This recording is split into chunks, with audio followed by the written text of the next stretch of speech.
ओम शांति। ओम शांति। ओम शांति। आज बहुत अच्छा एक टॉपिक है कि स्नेह की शक्ति क्या है। स्नेह का सागर स्वयं निराकार सर्वशक्तिवान ब्रह्मा के तन में आकर मात पिता के रूप में बच्चों की कैसी स्नेह के द्वारा पालना करता है। महिमा बहुत सुनी है लेकिन प्रैक्टिकल अनुभव चाहिए। तो ऐसे विचार आया अपने जीवन में बाबा ने ज्ञान, योग, धारणा और सेवा इन चारों सब्जेक्ट में किस प्रकार से माँ बाप बच्चों की स्नेह से पालना करते हैं, क्योंकि स्नेह का सागर है, उसकी विधान है, विधि है। तो आप पूछेंगे कैसे पालना करता है। तो हमने अपने जीवन में देखा। देखो, यज्ञ की हिस्ट्री में भी दादी प्रकाशमणि बॉम्बे में थी, तो भगवान की नजर भी उन पर गई, उनको बॉम्बे से इधर लेके आया और अंत में अपने सर्व शक्तियों को विल के हाथ में हाथ देकर, अपने सारे पावर्स देकर इस यज्ञ की मुख्य प्रशासिका बना दिया। तो ये स्नेह की निशानी है। भगवान के पास ऐसी शक्ति है, वो देखता है कहाँ, नजदीक होते हुए भी कितने थे बड़े, और भी किसी के भी मन में, दिल में कभी संकल्प नहीं होगा कि बाबा के बाद कौन, कहां से बाबा उठा के ले आता है। तो ये भगवान की स्नेह की पालना, तो उसकी शक्ति कैसे काम करती है, ऐसे हमने अपने जीवन में देखा। जब हमने पूरी पढ़ाई तक हमारे जीवन में कोई दोस्त नहीं है, न कभी हमने कहीं भी ट्रैवलिंग भी नहीं किया। तो जब मधुबन में आए, देखा सेवा का, योग का पार्ट कैसे शुरू हो गया। तो एक दिन मनोहर दादी ने देखा शाम को, अरे आप अभी इधर ही हो, जाओ जल्दी स्नान करके आओ, योग में बैठो जाके हिस्ट्री हॉल में। 6:30 से 7:30 उस समय योग होता था। दीदी मनमोहिनी भी आके बैठती थी। तो मैं, उसके पहले हमको कभी पता नहीं, हमने सेंटर में कहीं भी कोई सेवा नहीं किया, ज्ञान सुना। सेवा क्या होता है ऐसा कुछ पता नहीं है। तो मधुबन आने के बाद भी सबसे पहले मनोहर दादी ने कहा कि बैठ जाओ, वहां शुरू किया। फिर विश्वरतन दादा और दीदी मनमोहिनी अमृत वेले भी बाबा और दीदी के मम्मा के गद्दी पर सवेरे सवेरे योग करते थे। कभी विश्वरतन दादा बाहर जाता था अकाउंट के कारण, कभी जोधपुर जाता था, तो कहता था आप सवेरे योग करना। तो योग का हमारे जीवन में हमको भी पता नहीं था, शुरू में ऐसा कुछ नहीं था। बाहर भी जब भी पढ़ते समय भी मुरली सुनना, क्लास करना, योग का ऐसा कुछ नहीं था। तो कैसे योग का फाउंडेशन डाला, किसने डाला? मनोहर दादी को, हमको क्यों, और भी बहुत थे। तो ईश्वर की स्नेह, स्नेह के सागर की शक्ति योग की देखता है, योग में शुरू किया। फिर हमने कभी किसी को कहीं ज्ञान नहीं सुनाया पढ़ते समय भी। तो यहां आने के बाद एक दिन मुरली क्लास में कोई विदेशी आए थे, दादी ने क्लास में करे, उनको आप साथ में लेके बैठो, ट्रांसलेट करो। दूसरे दिन से देखा मनोहर दादी कहने लगे आप इनको कोर्स कराओ। विदेशी आते थे और बाहर वाले कोई आते थे। ज्ञान का भी कैसे शुरू हो गया, कैसे बाबा सिखाता है, पालना देता है। फिर देखा शुरू में एक जापान से एक ग्रुप आया और मुझे बुला के दादी ने, उस समय दादी डायरेक्ट बताती थी, और कहा आप इनसे मिलो। तो कहाँ बैठो, 4, 5, 6 थे, परिवार जैसा था। तो झोपड़ी में लेके गया और झोपड़ी में बैठकर जब उनको कुछ सुनाने के लिए कोशिश किया, तब उन्होंने कहा, हमको इसके बारे में बताओ, पावर ऑफ थॉट, संकल्प शक्ति क्या है, हमने कभी सुना ही नहीं है। और शुरू शुरू में मधुबन आने के बाद ही तो कभी हम बाहर का कुछ पढ़ा भी नहीं था, तो संकल्प शक्ति का 1 घंटा हमने उसको एक्सप्लेन किया उनको। उसके बाद मैं जब झोपड़ी से बाहर आया तो मुझे लगा मैंने आज इंग्लिश में इनको कैसे सुनाया, ये कैसे बोला, और वो भी बहुत खुश। तो कैसे बाबा स्नेह का सागर कैसे सेवा कराता है, वहां से स्टार्ट हो गया। तब हमको भी पावर आया कि हम इंग्लिश में सुना सकते हैं। नहीं तो हमने भी कभी ऐसे भाषण किया, कुछ बोला, वो ऑफिशियल लैंग्वेज अलग है, लेकिन यहां ज्ञान सुनाने के लिए वो एक कला चाहिए। कैसे ज्ञान का सागर, स्नेह का सागर बच्चों को कैसे सिखाता है, तो वहां से ज्ञान सुनाना शुरू हो गया। योग का शुरू हो गया, ज्ञान का शुरू हो गया, धारणा आप पूछेंगे, इवन सेवा का और भी।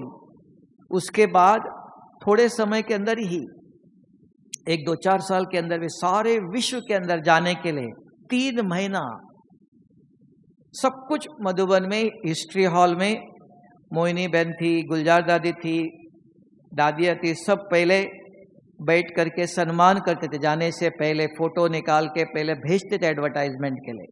सब हो गया, पासपोर्ट भी दिल्ली भी गया। तभी सभी एक एक टीचर बहनों ने आके पूछा कि आप क्या खाएंगे, उधर क्या चाहिए।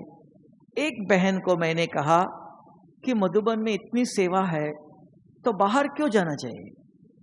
तो कहा, सच्ची पूछो मेरे दिल से, बाहर जाने की मधुबन की सेवा है, बाहर की सेवा क्या है, वो तो आप सब करते हो। तब भी उन्होंने कहा कि विदेश में जो है 20% यहाँ आते हैं, 80% यहाँ नहीं आ सकते हैं, उनकी सेवा कौन करेगा। तो भी मैंने कहा हमारे दिल से इच्छा नहीं है, इतना ही बोला। उसने जाके दादी को बोला, बस कैंसल हो गया, गया ही नहीं। तो भगवान अगर चाहता है शक्ति का सागर, स्नेह का सागर, फिर दोबारा कहा तो सारे ऑस्ट्रेलिया में गया 45 डेज। तो सारे विश्व की सेवा, भारत में भी हर कोने कोने में, हमने कभी भी ट्रेवलिंग नहीं किया, पता भी नहीं। तो स्नेह का सागर कैसे अपनी शक्ति से बच्चों के द्वारा सेवा करता है, सेवा का भाग्य कैसे बनाता है। कहते हैं भाग्य विधाता है।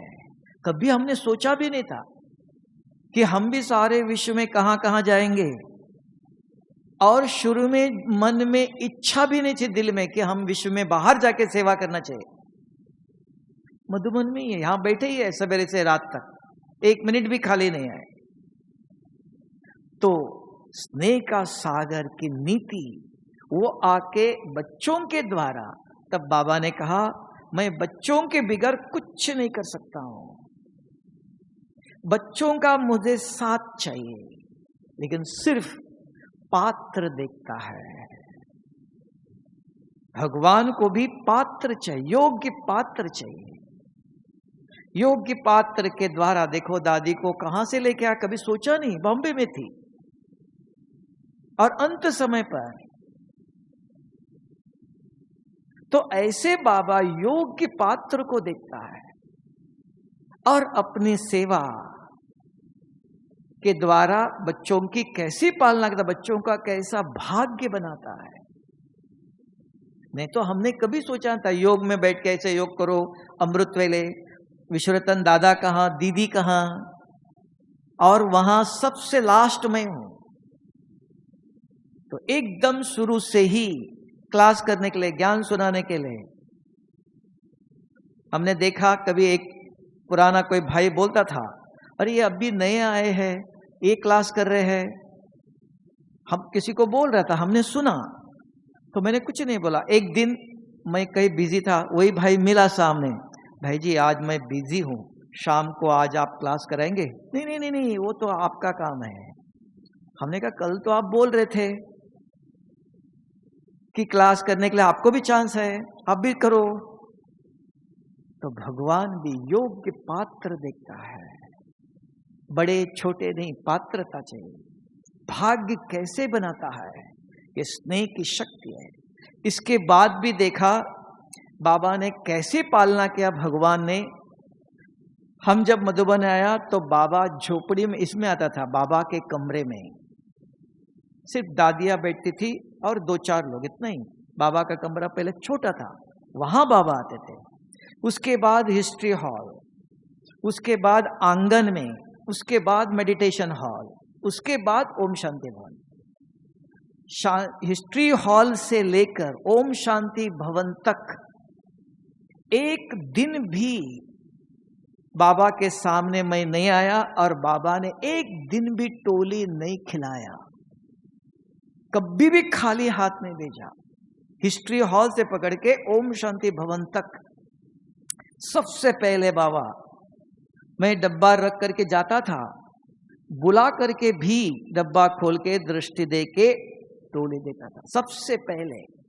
ये पालना है, ये पालना ही आत्माओं को स्थूल शरीर से भी आत्मा को भी सशक्त बनाता है। ईश्वरीय पालना क्या है,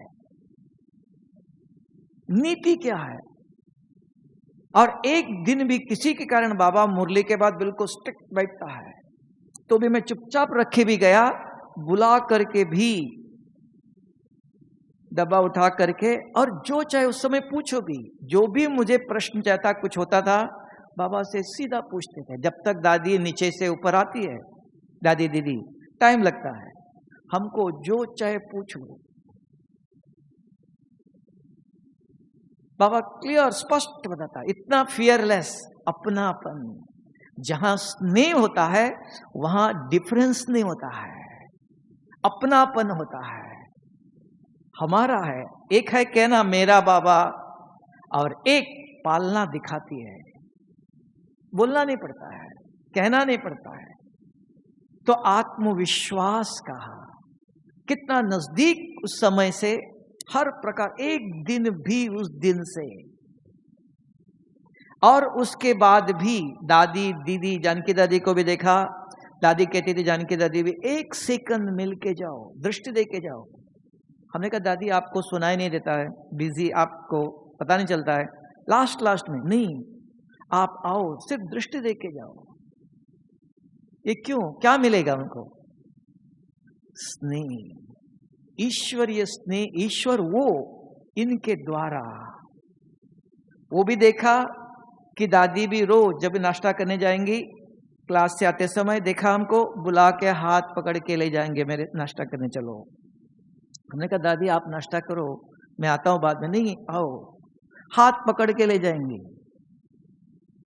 तो भगवान की पालना कैसी है, चारों सब जुड़े, एक ही नहीं, ज्ञान में, योग में, सेवा में भी, सारे विश्व की सेवा में, हर जगह पर, कोने पर। हमारे मन में कभी भी संकल्प नहीं, आज भी नहीं, हमने कितनी दफा कैंसिल किया।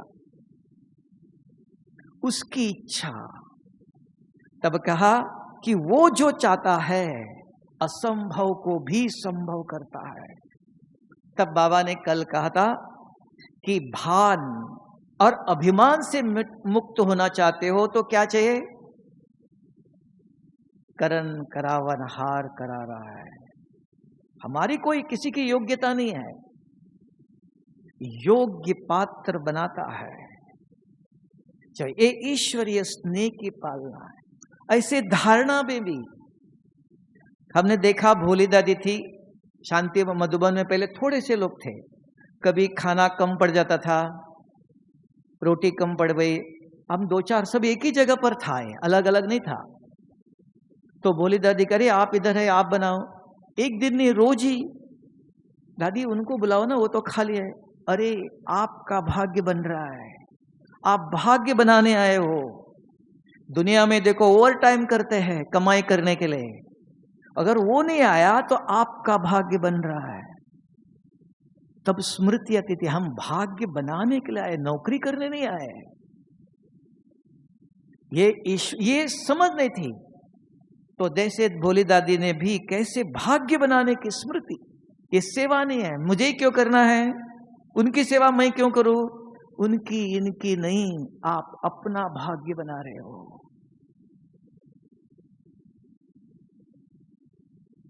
ऐसे भी सेवा के अंदर भी सब प्रकार से धारणाएं कैसे होनी चाहिए। कभी भी बाहर का कुछ खाया, कहीं गए, कहीं भी कुछ भी नहीं, न किसी के हाथ का भी नहीं, कोई किसी ने कुछ बना के भी दिया कभी भी नहीं, जो जनरल खाना जो मिल रहा है। और बहुत दफा कहते हैं धारणा के अंदर इकोनॉमी। आप पूछेंगे आज तक भी, शुरू में जब मोबाइल आया था उस दिन से आज तक भी हमने कभी मोबाइल के अंदर इंटरनेट आज तक भी यूज नहीं किया। एक कहना होता है इकोनॉमी से चलो, इकोनॉमी के आज तक भी हमने इंटरनेट नहीं यूज किया। और एक दफा अगर मोबाइल में फोन भी करने के लिए 5 से 6 महीना चलता है, एक महीने में भी नहीं। इकोनॉमी कैसी धारणा होना चाहिए कि यज्ञ है, लोगों ने दिया हुआ, दान किया हुआ है, भगवान को दान किया जाता है, दिया जाता है, लेना नहीं, लिया नहीं जाता है। हमने देखा डॉक्टर आनंद करके मद्रास का था, ग्लोबल हॉस्पिटल में, कभी कहा टोली ले लो, नहीं नहीं नहीं, हमको सिंपल कुछ दे दो थोड़ा सा, क्यों, ये दान किया हुआ है। भगवान को दान क्या देना होता है, लेना नहीं होता है। ये समझ नहीं मिल रहा है, यूज करो नहीं। तब बाबा ने कहा यहां अगर आप यूज करते हो, ये दिया हुआ है, हम देने के लिए आए, लेने के लिए नहीं। तो धारणा शुरू से ही हर प्रकार की धारणा सिखाया। ज्ञान, योग, धारणा और सेवा, ये चारों सब्जेक्ट किसने, हमारे किसी के अंदर कोई क्वालिटी नहीं थी, कोई योग्य नहीं थे हम जानते भी नहीं थे सेवा कैसे करना है, ज्ञान कैसे सुनाना है।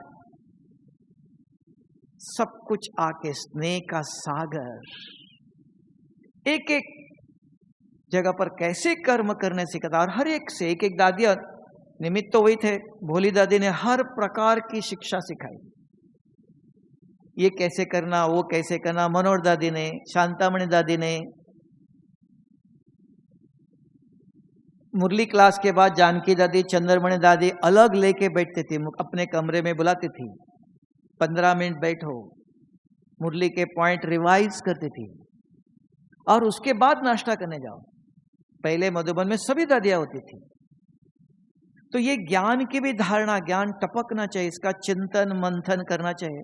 नहीं उधर सुन लिया हमने, नोट कर लिया, नहीं, फिर वर्ण पूछते थे आज क्या सुना, इसका अर्थ क्या है। ये संस्कार किसने डाले, भगवान निमित्त आत्माओं के द्वारा। इसको कहा ये स्नेह की शक्ति है, वो डायरेक्ट नहीं करता है। तो कैसी पालना करके योग्य पात्र बनाता है। तो स्नेह की शक्ति के लिए पात्र बनना पड़ता है। और हमारे जीवन का भी लक्ष्य भी चाहिए, हमको और किसी से कुछ नहीं चाहिए। कोई कुछ भी देगा तो उसके पीछे कुछ तो है, लिमिटेड है। तब का भगवान की शक्ति, भगवान अविनाशी है। शिव बाबा कौन है, अविनाशी है। तब बाबा ने कहा सारे कल्प का आधार है। आज बाबा ने एक बहुत अच्छी बात बताया कि पुरुषोत्तम संगम युग है, ये किसी को पता नहीं है आप बच्चों के अलावा। हम बच्चे जानते सिर्फ। ये सारे कल्प का आधार है। साधारण मनुष्य पुरुषोत्तम बन सकता है। क्यों, स्वयं निराकार भगवान गुप्त रूप में, साधारण रूप में, किसी को पता नहीं चलेगा इस सृष्टि पर आके कैसे कर्म करता है। इसके कारण, न जानने के कारण भगवान सर्वव्यापी कहा। और किसी ने कहा नेति नेति, पता ही नहीं कहां है, नाम लेते हैं। भगवान है, विश्वास है, कहाँ है वो, कौन है, अभी तक किसी के बुद्धि में भी स्पष्ट नहीं है। तब बाबा ने कहा आप बच्चे ही ये जानते हो, ये संगम युग का, पुरुषोत्तम संगम युग, अभी वर्तमान समय इतना वैल्यूएबल है। सारे कल्प में हेल्थ, वेल्थ, हैप्पीनेस जो हम चाहते हैं उसका बीज अब बोना है। तब का अब अगर अच्छी तरह से पढ़ाई करते हो, सारे कल्प का आधार है। अगर अब भी थोड़ा सा अलबेलापन किया, सिर्फ वर्तमान को देखा, तो पुरुषार्थ के अंदर ज्ञान, योग, धारणा, सेवा में अलबेलापन आता है। वर्तमान देखता है, इससे फायदा क्या है, अब भी कुछ चाहिए। और भविष्य है बुद्धि में, दुरांदेशी है। मनुष्य और प्राणी में यही अंतर है। प्राणी वो है सिर्फ वर्तमान देखता है, मनुष्य वो है भविष्य देखता है। उसको पता है ये कर्मों की गति है। और उसमें भी हम ब्राह्मणों को आज जो हम करते हैं कि जन्मों तक बाबा ने गारंटी दिया है। सारा कल्प बुद्धि में, स्मृति में जागृत रहता है। ये करने से इसका फल ये मिलेगा। तब यहां कुछ करते समय दुरांदेशी है, तो यहां थोड़ा भी ऊपर नीचे नहीं होना चाहिए, तो वहां कट जाएगा। तब बाबा ने आज का अपने सामने लक्ष्य रखो, लक्ष्मी नारायण का, इससे हमको योग्य बनना है। जिनके पास कोई अस्त्र नहीं, जिनके कभी भी ग्लानि नहीं है, जैसे भारत के प्रेसिडेंट के लिए कोई कुछ नहीं बोल सकता है, तो ऐसे ये सारे विश्व के प्रेसिडेंट जैसे लक्ष्मी नारायण के कहीं भी कोई ग्लानि नहीं, कोई अस्त्र नहीं है। तब कहा एक भाषा, एक राजा, एक परिवार, वन फैमिली। वो भी अपने को राजा नहीं समझते हैं, परिवार है। तब हम कहते हैं वन गॉड, वन फैमिली, वसुधैव कुटुंबकम कहते हैं। परिवार है, संस्था है, फैमिली है ये। तो ये कहां से, ये बीज यहां, तो उसका नींव है ईश्वर की स्नेह, स्नेह की शक्ति। अगर स्नेह है हमारे अंदर, दो चीजें हैं। एक प्यार जो शब्द है ये भौतिक है, आप नोट करना, सारे साल के साकार मूल्य में 5 वर्ष के बाद रिटर्न होती है, रिपीट। उस मूल्यों में एक दिन आएगा, देखना बच्चे, मैं प्यार का सागर नहीं हूं, मैं ज्ञान का सागर हूं। ये प्यार का सागर भक्ति का शब्द है। और हमारे देखो 7 डेज कोर्स में भी आत्मा के अंदर गुण नहीं दिखाया, दैवी गुणों में दिखाया। लास्ट में गुलदस्ते में दैवी गुण है, आत्मा के अंदर नहीं। तो स्नेह, ईश्वरीय स्नेह है, ये स्पिरिचुअल वर्ड है, आध्यात्मिक शक्ति है, ज्ञान है। तब का स्नेह का सागर है। वो नीति, उसकी विधि, कैसे बच्चों की ज्ञान, योग, धारणा, सेवा में पालना करता है। हमने अपने जीवन में देखा, नहीं तो हमारे पास कोई ताकत नहीं थी। इवन इधर नहीं, मधुबन आने से पहले भी जब मैं कॉलेज पढ़ता था, वहां भी एक प्रोफेसर, उन्होंने इतना साथ दिया, सिर्फ मूल्य ज्ञान सुन करके नहीं चल सकते थे, क्योंकि बाहर का फोर्स बहुत है। तो वो प्रोफेसर ऐसे आता था कॉलेज से, कहता था चलो, अपने घर में ले जाता था। अकेला था वो भी, चलो दोनों मिलके खाना खाएंगे, इधर ही रुको आप, रात को जाओ। किसी ऐसे योग्य व्यक्ति का साथ भी चाहिए। तो वहां से ज्ञान में जब चले, तब से भगवान की पालना से यहां तक, अगर उसका नजर हमारे ऊपर नहीं थी, यहां तक नहीं पहुंच सकते हैं। तो ये स्नेह की पालना है, ईश्वरीय पालना है। तो ये चाहिए। तो जीवन का अभी भी हम अगर लक्ष्य रखें, एक बल, एक भरोसा, तो हम अपने लक्ष्य को प्राप्त कर सकते हैं। ओम शांति।